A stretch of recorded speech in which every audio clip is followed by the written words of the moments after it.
I always enjoy talking to my buddy Dan Davis. Here Dan tells us about quitting his position at the Rogers Covington factory after an argument with the plant manager, only to be asked back soon after with a promotion. Check it out.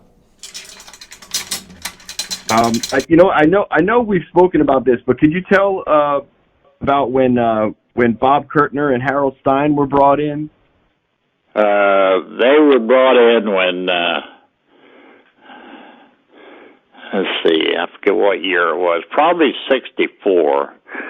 They was brought in and they was going to be brought in just as draftsmen to put everything on paper. There was no dimensions or nothing on any of these drums, to say if you sent one to a machine shop or a part to a machine shop, they didn't have no prints or nothing to send. So that's what Bob and Harold was doing. Like a color or something, they'd lay that color out on paper and make the blueprint for it. Right, so you're basically saying they drafted the schematics of where the plates would go on the bass drum, so to speak. Right. So before that, there was no schematic? You guys were pretty much eyeing it up and just drilling them where you thought they should go? Well, we had I forget how we did that, but we knew what to do. Of course. Tell the story about how I guess you got in a little scuffle with somebody and you quit and they came and got you. Tell that story. Oh, that was Frank Seth. He was the plant manager, and me and him got into it on a Saturday. I think it was something about Saturday, and I wasn't supposed to be working anyway. And I had something to do, and I told him I was going to leave. And he tried to give me a rough time about it. And I just told him to stick to the job. That's when I left. And I went to work for an insulation company. I was insulating houses down in Dayton, around Vandalia. And then I lived in West Milton.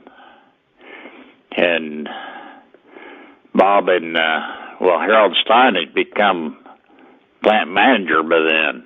They got rid of Frank Seth, made Harold Stein the plant manager. Bob was his second in command. And they come down to my place one Saturday and knocked on the door. And I asked him, I said, what are you guys doing down here? Harold says, you're coming to work Monday. I said, I'm coming to work where Monday? He said, at Rogers Drums. He said, you'll be the foreman. And that's how I got the foreman's job. Right on. So you quit and then you got a promotion. Yeah. And here Dan gives us his thoughts on building drums for Louie Bellson and Buddy Rich. Very seldom did anybody go on the assembly bench. Ah. The guys that was on there, they pretty well handled it. I'd go on there once in a while, just fill in and help maybe do a set of drums, like Louie Bellson's drums, that 18 set. I assembled most of them. You assembled Louie's drums? Yeah. Louie's drums and Buddy Rich's. Wow. So you specifically remember doing that? Was it kind of a big thing? Like, would you guys know that, hey, these drums are going to Louie Bellson? No, it's just another thing to us. We do as an 18 set for Louie Bellson, but to us it's just another set of drums. Right. That, because we handled them all the same. Yep. We didn't care whether it's for Louie Bellson or the guy next door. He got just as good a treatment as Louie Bellson got.